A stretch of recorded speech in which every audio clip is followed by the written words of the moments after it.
नमस्कार प्रिय विद्यार्थियों, मैं शिवराम चौधरी स्वामी केशवानंद शिक्षण संस्थान माध्यमिक विद्यालय की ऑनलाइन क्लासेज में आप सभी का स्वागत करता हूं। जैसा कि हमने पिछले वीडियो में कक्षा 6 के इतिहास के पुस्तक का प्रथम अध्याय पढ़ा था। हमारे अतीत इसका प्रथम अध्याय था कब, कहाँ, कब, क्या, कहाँ और कैसे, है ना। तो उसी का कुछ भाग शेष रहा है, उसको हम आगे पढ़ेंगे, है ना। देखिए,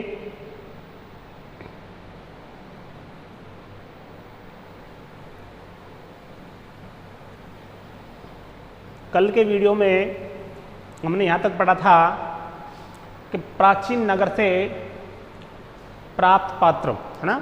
प्राचीन नगर यानी प्राचीन काल में एक नगर से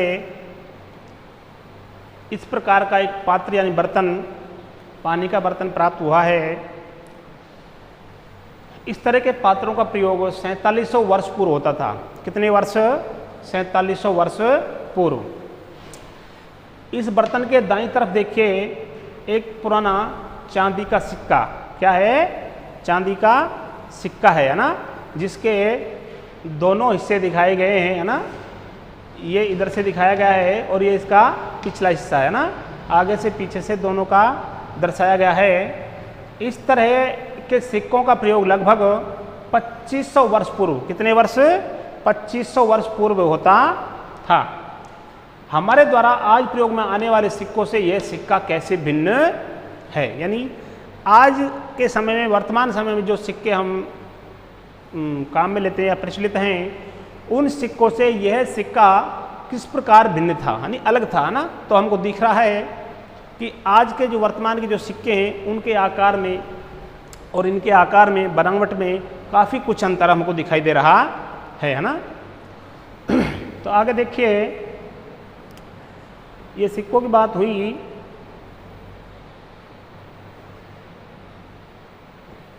तो यहाँ तक हमने पढ़ लिया था, सिक्कों की प्राप्ति के लिए छानबीन, खुदाई भी करते थे। कौन करते थे? पुरातत्वविद, है ना।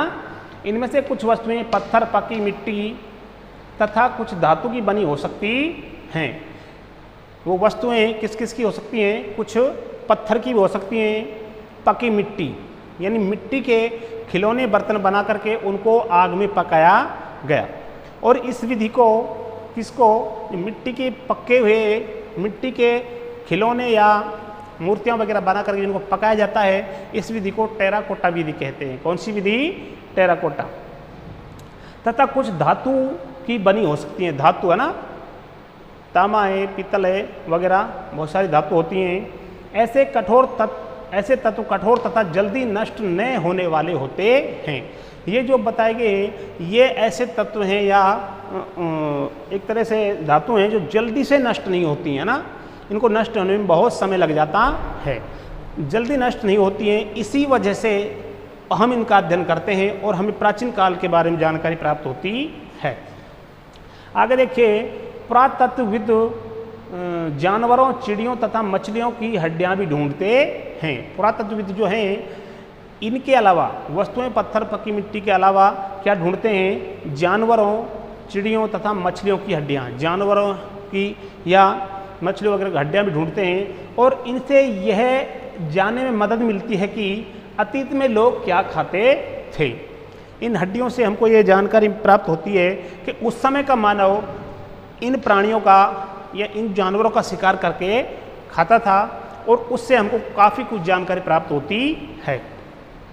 वनस्पतियों के अवशेष बहुत मुश्किल से बच पाते हैं। यदि अन्न के दाने अथवा लकड़ी के टुकड़े जल जाते हैं तो वे जले हुए रूप में बचते हैं। देखो इसमें क्या कहा गया है कि वनस्पतियों के अवशेष, वनस्पति है, घास है, पेड़ पौधे, है ना, इनके अवशेष यानी बचे हुए कुछ भाग मुश्किल से बच पाते हैं, लंबे समय तक ये नहीं बच पाते। कैसे? यदि अन्न के दाने अथवा लकड़ी के टुकड़े जल जाते हैं। हम देखते हैं लकड़ी को हम जलाते हैं तो उसको राख या कोयले के रूप में हमको अवशेष उसके बचते हैं, प्राप्त होते हैं, तो वे जले हुए रूप में बचते हैं ना। आगे देखिए, क्या पुरातत्वविदों को बहुधा कपड़ों के अवशेष भी मिलते होंगे? आगे इसमें एक प्रश्न पूछा गया है, क्या है कि पुरातत्वविदों को, यानी जो खुदाई करने वाले थे पुरातत्वविद है ना, उनको बहुधा यानी बहुत जगह कपड़े के अवशेष मिलते होंगे। भाई कई जगह ऐसी भी खुदाई उन्होंने की होगी ऐसे स्थानों की जहाँ पर उनको कुछ कपड़े के अवशेष मिले होंगे। देखते हैं,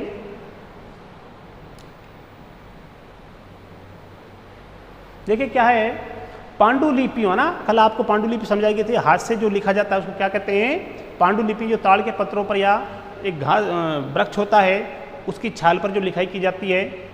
अभिलेखों तथा पुरातत्व से ज्ञात जानकारी के लिए इतिहासकार प्राय स्रोत शब्द का प्रयोग करते हैं। जो जानकारी हमको प्राप्त होती है ना, ये किससे प्राप्त होती हैं, चाहे वो अभिलेख हो है ना, चाहे वो फिर पांडुलिपि हो है ना, जिससे हमको जानकारी प्राप्त होती है उनको क्या कहते हैं, स्रोत। इंग्लिश में बोले तो सोर्सेज, और वैसे कहें तो वो एक तरह से साधन जिनसे हमको जानकारी प्राप्त होती है।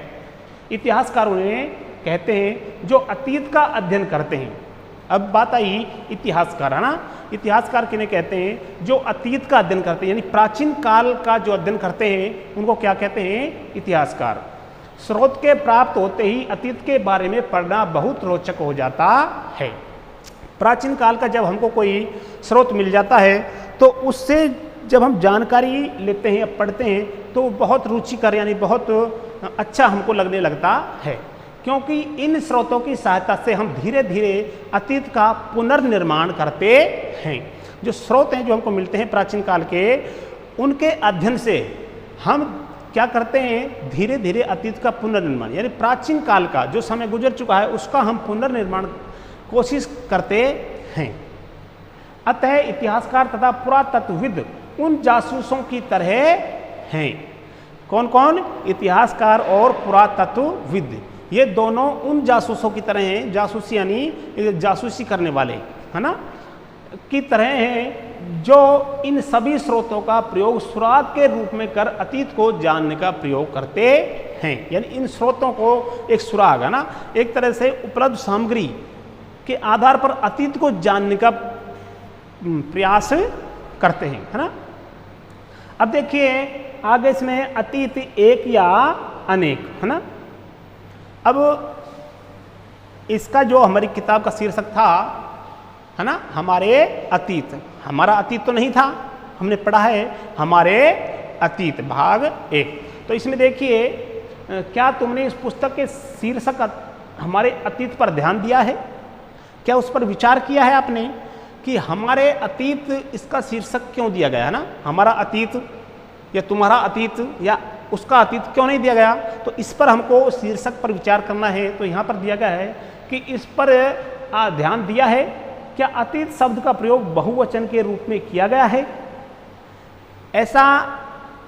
ऐसे महसूस होता है क्योंकि अगर एक वचन होता तो हमारा अतीत लिखता है ना, तो हमारे अतीत यानी यह शब्द बहुवचन है ना। ऐसा इस तथ्य की ओर ध्यान दिलाने के लिए किया गया है। ऐसा क्यों किया गया, हमारे अतीत इसका शीर्षक क्यों लिया गया, देखिए क्यों लिया गया, दिलाने के लिए किया गया है कि अलग अलग समूह के लोगों के लिए इस अतीत के अलग अलग मायने थे। यानी हर वर्ग, प्रत्येक वर्ग का अतीत अलग था, है ना। तो उसी के हिसाब से यहाँ पर इसका शीर्षक लिखा गया है हमारे अतीत। उदाहरण के लिए पशुपालकों अथवा कृषकों का जीवन राजाओं तथा रानियों के जीवन से, यानी पशुपालक और जो कृषक लोग थे उनका जो जीवन था, जीवन शैली थी, दिनचर्या थी, संस्कृति थी, है ना, जीवन राजाओं तथा रानियों के जीवन से, है ना। आगे देखिए व्यापारियों का जीवन शिल्पकारों के जीवन से बहुत भिन्न था। यानी प्रत्येक वर्ग का जीवन दूसरे वर्ग से भिन्न था, उनके रीति रिवाज, रहन सहन, खान पान, है ना, सारे भिन्न भिन्न थे। इसी वजह से इसको हमारे अतीत कहा गया है ना। जैसा कि हम आज भी देखते हैं, और वो जो प्राचीन काल में अतीत में जो प्रचलन में था वो आज भी हम देखते हैं, है ना। उस समय भी देश के अलग अलग हिस्सों के लोग अलग अलग व्यवहार और रीति रिवाजों का पालन करते थे। यानी उनके कार्यकलाप, व्यवहार, धार्मिक मान्यताएं वगैरह अलग अलग थी। तो आज भी वर्तमान में भी हमको वही दिखाई देता है ना। उदाहरण के लिए आज अंडमान द्वीप के अधिकांश लोग अपना भोजन मछलियां पकड़कर, है ना, शिकार करके तथा फल फूल के संग्रह द्वारा प्राप्त करते हैं। ये देखो उदाहरण दिया गया है। वर्तमान समय में हम देखते हैं जो हमारे अंडमान निकोबार द्वीप समूह जो हैं, वहाँ के जो अधिकांश लोग, वहाँ की जो अधिकांश जो जनसंख्या है, मानव समूह है, अपना भोजन मछलियाँ पकड़कर, क्या, समुद्र से मछलियाँ पकड़ करके या शिकार करके, जिसको क्या कहा गया है, आखेट, है ना, कल हमने पढ़ा था। आखेट मन क्या होता है, शिकार, है ना, तथा फल फूल के संग्रह, फल फूल को एकत्रित करना, है ना, और उसको फिर अपने भोजन के रूप में लेना। इसके विपरीत, यानी इसके विपरीत, बिल्कुल इसके उल्टा देखा जाए, शहरों में रहने वाले लोग खाद्य आपूर्ति के लिए अन्य व्यक्तियों पर निर्भर करते हैं। शहर में जो लोग रहते हैं ना, उनके पास ऐसे खाने के साधन उपलब्ध नहीं होते हैं, तो वो अन्य लोगों पर, मान लो कोई अगर शहर में रह रहा है तो खेती नहीं कर सकता शहर में, है ना, क्योंकि वह वहाँ पर खेती उपलब्ध नहीं होती है, तो वो ग्रामीण जनता पर निर्भर होता है। गाँवों में खेती होती है, अनाज उत्पन्न होता है, वो शहरों को जाता है। इसीलिए यहाँ पर कहा गया है अन्य व्यक्तियों पर निर्भर करते हैं। इस तरह के भेद अतीत में भी विद्यमान थे, यानी जो भेद आज हमारे आज के वर्तमान समय में विद्यमान हैं, वो अतीत में यानी प्राचीन काल में भी विद्यमान थे। ठीक है, आगे देखिए।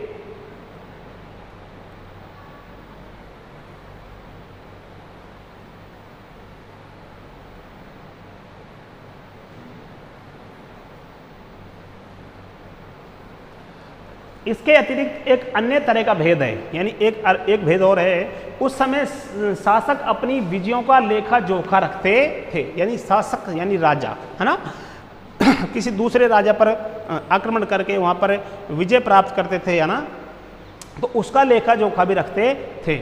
यही कारण है कि हम उन शासकों तथा उनके द्वारा लड़ी जाने वाली लड़ाइयों के बारे में काफ़ी कुछ जानते हैं।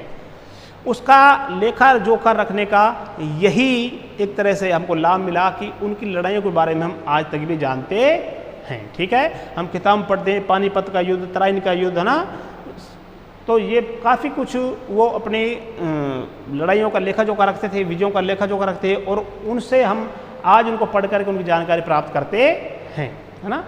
जबकि शिकारी, मछुआरे, संग्राहक, कृषक अथवा पशुपालक जैसे आम आदमी प्राय अपने कार्यों का लेखा जोखा नहीं रखते थे। जो आम जो नागरिक थे, है ना, शासक वर्ग को छोड़कर जो आम नागरिक थे, उनमें देखिए शिकारी है, मछुआरे हैं, संग्राहक हैं, कृषक हैं और पशुपालक जैसे आम लोग, है ना, वो अपने कोई ऐसे कार्यों का लेखा जोखा नहीं रखते थे। पुरातत्व की सहायता से हम उनके जीवन को जानने में मदद मिलती है। हालांकि अभी भी इनके बारे में बहुत कुछ जानना शेष है, यानी अतीत के बारे में एक तरह से कहें तो पूर्ण रूप से हम अभी तक भी नहीं जान पाए हैं। बहुत सी ऐसी जानकारियाँ अभी हैं जो हमारी समझ से बाहर हैं। अब देखिए आगे आपको एक बात बताई जाएगी, तिथियों का मतलब। तिथि यानी दिनांक, जिसको हम बोल सकते हैं। देखिए आपने किताब में पढ़ा होगा ना, कई जगह हम किताब पढ़ते हैं तो कई सन लिखी होती है ना, तो सन के पीछे आपने देखा ईसा पूर्व या ईसवी पूर्व, है ना, या बीसी, अंग्रेजी में कहें तो बीसी, है ना। मान लो आज वर्तमान की हम बात करें, जैसे 2021 चल रहा है ना, तो 2021 सन या ईसवी, है ना, तो और एक सन होती है 500 ईसा पूर्व। तो इसका क्या मतलब है ना, उसको यहाँ पर समझाया गया है। देखिए अगर तुमसे कोई तिथि के विषय में पूछे तो तुम शायद उस दिन की तारीख, माह, वर्ष, जैसे कि 2000, जैसे कि 2000 निकल चुका है, इसी तरह का कोई वर्ष बताओगे, है ना, या बताओगी। वर्ष की यह गणना ईसाई धर्म प्रवर्तक ईसा मसीह के जन्म की तिथि से ही की जाती है। यानी ये जो गणना की गई, तिथियों की गणना की गई, इसकी शुरुआत कब से मानी गई? कब से मानी गई? ईसाई धर्म में एक महापुरुष हुए थे जिनका नाम है ईसा मसीह है। क्या है? ईसा मसीह। उनके जन्म से, उनके जन्म को केंद्र बिंदु मान करके और तिथियों की गणना की गई। देखिए अतः 2000 वर्ष कहने का तात्पर्य ईसा मसीह के जन्म के 2000 वर्ष के बाद, यानी उसको केंद्र बिंदु माने और हम 2000 की बात करें तो यह है कि ईसा मसीह के जन्म के 2000 वर्ष बाद। ठीक है, ईसा मसीह के जन्म के पूर्व की सभी तिथियां ईसवी पूर्व है ना, यानी ईसा से पहले, उसके जन्म से पहले, ईसा मसीह के जन्म से पहले की जो तिथियां हैं उनके पीछे लिखा जाता है ईसा पूर्व। इससे हम अनुमान लगा सकते हैं कि ये जो घटना है, ये जो सन है या ये जो तिथि है, ये ईसा मसीह के जन्म से पूर्व की घटना है। सभी तिथियां इसी पूर्व के रूप में जानी जाती हैं। इस पुस्तक में हम 2000 को अपना आरंभिक बिंदु मानते हुए वर्तमान से पूर्व की तिथियों का उल्लेख करेंगे इस अध्याय में, है ना। आगे देखिए, अब आपको तिथियों के बारे में समझ आ जाएगा ना। देखिए, अंग्रेजी में बीसी, अंग्रेजी में हम देखते हैं कई जगह तिथियों के पीछे बीसी लिखा हुआ होता है और हिंदी में क्या होता है, ईसवी पूर्व, है ना। इसका तात्पर्य क्या है, इसका मतलब क्या है, अर्थ क्या है ना, बीसी का या ईसा पूर्व का। देखिए, बिफोर क्राइस्ट, अंग्रेजी में क्या कहेंगे, बिफोर क्राइस्ट, यानी ईसा मसीह के जन्म से पूर्व या जन्म से पहले, है ना, ईसा पूर्व होता है। ठीक है, कभी कभी तुम तिथियों से पहले, तिथियों के पहले एडी, अंग्रेजी में क्या दिखते हैं, एडी, और हिंदी में ईसवी सन, क्या देखते हैं, ईसवी सन लिखा पाती हो।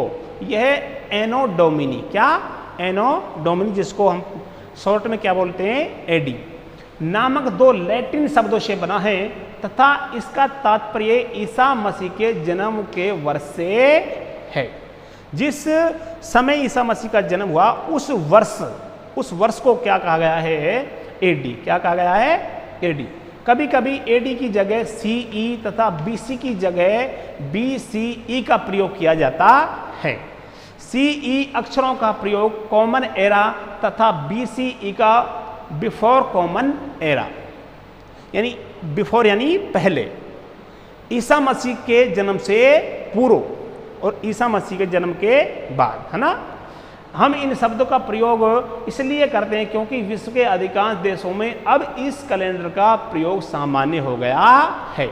यह इसका मुख्य कारण है कि इस तरह की तिथियों का हम उपयोग क्यों करते हैं, क्योंकि आज के समय, वर्तमान समय में इस तरह का जो कैलेंडर है उसका प्रयोग अधिकतर हो गया है। भारत में तिथियों के इस रूप को प्रयोग लगभग 200 वर्ष पूर्व आरंभ हुआ था। जो तिथियां हमको वर्तमान में देखने को मिलती हैं, इनका आरंभ भारत में कब हुआ था, 200 वर्ष पूर्व। कभी कभी अंग्रेजी के बीपी अक्षरों का प्रयोग होता है जिसका तात्पर्य बिफोर प्रेजेंट, यानी वर्तमान से पहले, आज के समय से पहले। ठीक है,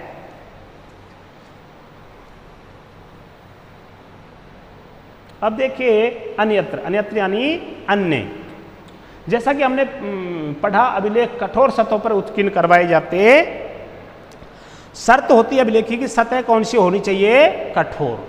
ठीक है, इनमें से कई अभिलेख कई सौ वर्ष पूर्व लिखे गए थे, बहुत वर्ष पूर्व, है ना। सभी अभिलेखों में लिपियों और भाषाओं का प्रयोग हुआ है। जब अभिलेख लिखाई की जब बात आ गई तो हमको पता है कि भाषा भी कोई ना कोई भाषा होगी और कोई ना कोई लिपि भी होगी। ठीक है, समय के साथ साथ अभिलेखों में प्रयुक्त भाषाओं तथा लिपियों में बहुत बदलाव आ चुका है। जैसे जैसे समय परिवर्तन हो रहा है ना, उसी आधार पर लिपियों में और भाषाओं में परिवर्तन हो रहा है। विद्वान यह कैसे जान पाते हैं कि क्या लिखा था, यानी पहले की लिपि और भाषाओं को विद्वान किस तरह से जाने कि उस में क्या लिखा हुआ है, कोई अभिलेख है उसमें क्या लिखा हुआ है, इसका पता अज्ञात लिपि का अर्थ निकालने की प्रक्रिया द्वारा लगाया जाता, एक प्रक्रिया है ना, उसके द्वारा लगाया जाता है। इस प्रकार से अज्ञात लिपि को जानने के लिए प्रसिद्ध कहानी, एक कहानी है उत्तरी अफ्रीकी देश मिस्र से मिलती है। कौन से देश से, मिस्र से। लगभग 5000 पुरुष यहाँ राजा रानी रहते थे। कौन रहते थे, राजा रानी। कितने वर्ष पूर्व, 5000 वर्ष पूर्व। देखिए चित्र में, ये चित्र में ये आपको लिपि दिखाई गई है ना। तो देखिए ये इसका ये हिंदी अर्थ किया गया है, यानी इसको एक सूचक के रूप में, सांकेतिक भाषा के रूप में यहां पर दर्शाया गया है। ठीक है, नीचे भी देखिए,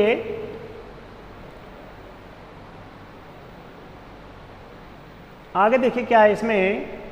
मिस्र के उत्तरी तट पर रोसेटो नाम का एक कस्बा है, यहां से एक ऐसा उत्कीर्ण पत्थर मिला है। उत्कीर्ण माने जिस पर कुछ खुदाई की गई है। उत्कीर्ण का मतलब होता है पत्थर पर खुदाई करना या किसी वस्तु पर खुदाई करना ना, जिस पर एक ही लेख 3 भिन्न भिन्न भाषाओं, लेख एक है लेकिन उनकी भाषाएं 3 हैं, 3 भाषाओं में एक ही लेख को, है ना, तथा लिपियों यूनानी मिस्र लिपि के 2 प्रकारों में है। लिपि कौन सी है? यूनानी और मिस्र। और भाषाएं कितनी हैं? 3। ठीक है, में है। कुछ विद्वान यूनानी भाषा पढ़ सकते थे, कुछ विद्वान ऐसे थे जिनको यूनानी भाषा पढ़ना आता था। उन्होंने बताया कि यहाँ राजाओं तथा रानियों के नाम एक छोटे से फ्रेम में दिखाए गए हैं, है ना। फ्रेम में राजा और रानियों के नाम को दर्शाया गया है। इसे कारतूस कहा जाता है। क्या कहा जाता है? कारतूस। फ्रेम को क्या जाता है? कारतूस। इसके बाद विद्वानों ने यूनानी तथा मिस्री संकेतों को अगल बगल रखते हुए मिस्री अक्षरों की समानार्थक ध्वनियों की पहचान की, यानी उनके समान जो ध्वनि थी उनकी उन्होंने पहचान की। जैसा कि तुम देख सकते हो यहाँ एल अक्षर के लिए शेर, क्या एल जो अक्षर है उसके लिए क्या दर्शाया गया है? शेर को, है ना। ए अक्षर के लिए क्या दिखाया गया है? चिड़िया, है ना। एक बार जब उन्होंने ये जान लिया कि विभिन्न अक्षर किनके लिए प्रयुक्त हुए हैं तो वे आसानी से अन्य अभिलेखों को भी पढ़ सके। तो ये आपके प्रथम अध्याय का मुख्य सार था जो आपको समझाया गया, है ना। अब देखिए आपका ये अध्याय एक तरह से पूर्ण हुआ, है ना। अब आपको नीचे देखिए इसमें कुछ प्रश्न वगैरह दिए गए हैं, है ना। इनको प्रश्न वगैरह को आपको अलग से एक समरी के रूप में, एक पूर्ण पाठ के निचोड़ के रूप में आप उपलब्ध कराया जाएगा, है ना। ठीक है,